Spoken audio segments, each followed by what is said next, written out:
မင်္ဂလာပါရှင်ဒီကနေ့မေလ18ရက်နေ့လိုက်စာတီမှရရှိထားတဲ့သတင်းတွေကိုတင်ဆက်ပေးသွားပါမယ်။ယနေ့စုစည်းရရှိထားတဲ့သတင်းအကြောင်းအရာတွေကတော့ KIA တပ်ရင်တုံးနှင့်မြေရှိစစ်ကောင်စီတပ်စခန်းရှိခုကို KIA မှအတိုက်ခိုက်သိမ်းပိုက်တဲ့သတင်းနဲ့စစ်ကောင်စီတပ်တွေမန်စီနဲ့မူမောက်မြို့ပေါ်နေ့တိုင်းလေရင်ဖြင့်ဘုံကျဲတိုက်ခိုက်နေတဲ့သတင်းကိုတင်ဆက်ပေးသွားပါမယ်။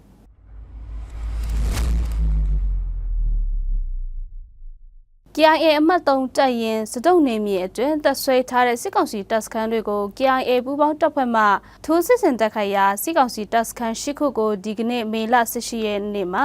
တိုက်ခိုက်သိမ်းပိုက်ထားနိုင်ပြီဖြစ်ကြောင်းရှေ့တန်းစစ်မြေပြင်တည်င်းအရသိရှိရပါတယ်။တနေ့အတွင်းတိမ်ပိုက်နိုင်တဲ့စစ်ကောင်စီတပ်စခန်းတွေဟာကစုကျေးရွာတွေတပ်ဆွဲထားတဲ့စစ်ကောင်စီခမာရ3-1တပ်ရဲ့အဓိကပွိုင်ကုန်းဖြစ်တဲ့ဝါလာဘုံတပ်စခန်းအောင်မြေ1အောင်မြေ2 9မိုင်အင်းလေ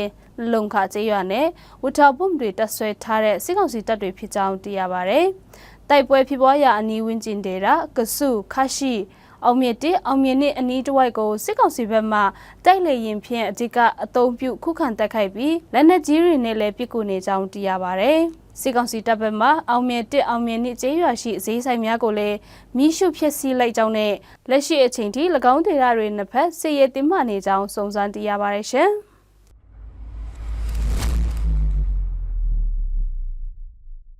မန်စီနယ်မူးမောက်မြို့ကိုစစ်ကောင်စီတပ်တွေနေ့တိုင်းလင်းဖြစ်ဘုံကျဲတိုက်ခိုက်တာကြောင့်ပြည်သူတွေရဲ့နေအိမ်ရာချီပစ္စည်းဆုံးရှုံးမှုတွေရှိနေကြောင်းသိရပါဗျ။မနေ့ကမေလ18ရက်နေ့ညမှာလဲမန်စီ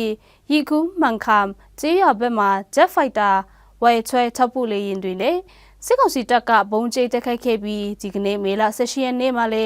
မန်ရွတ်နာဇက်ဝန်းကျင်မှာဘုံကျဲတိုက်ခိုက်ခဲ့တာကြောင့်ပြည်သူတွေရဲ့နေအိမ်အများပြားပစ္စည်းခဲ့ရကြောင်းသိရပါတယ်။မိုးမောက်မြို့မှာလည်းစစ်ကောင်စီတပ်ဘက်ကတိုက်လေရင်ဖြင့်ဘုံကျဲခဲ့တာကြောင့်မိုးမောက်မြို့ရှိစီပင်တာယာစင်မီးလောင်ပစ္စည်းသွားပြီးပြည်သူတွေရဲ့နေအိမ်ရာချီလည်းပစ္စည်းဆုံးရှုံးရကြောင်းသိရပါတယ်။မန်စီနဲ့မိုးမောက်မြို့ကို KIA ပူးပေါင်းတပ်တွေပြီးခဲ့တဲ့မေလ9ရက်နေ့ကစပြီးထိုးစစ်ဆင်တိုက်ခိုက်ခဲ့ရာယခုချိန်ထိတိုက်ပွဲများပြင်းထန်လက်ရှိကြောင်းသိရပါတယ်ရှင်။ဗမာတိုင်းကြပါတာဖြင့်တင်ဆက်မှုအစီအစဉ်ကြည့်ရှုနားဆင်တို့ပရိသတ်အပေါင်းရွှေလန်းချမ်းမြေကြပါစေရှင်။ကျေးဇူးတင်ပါတယ်ရှင်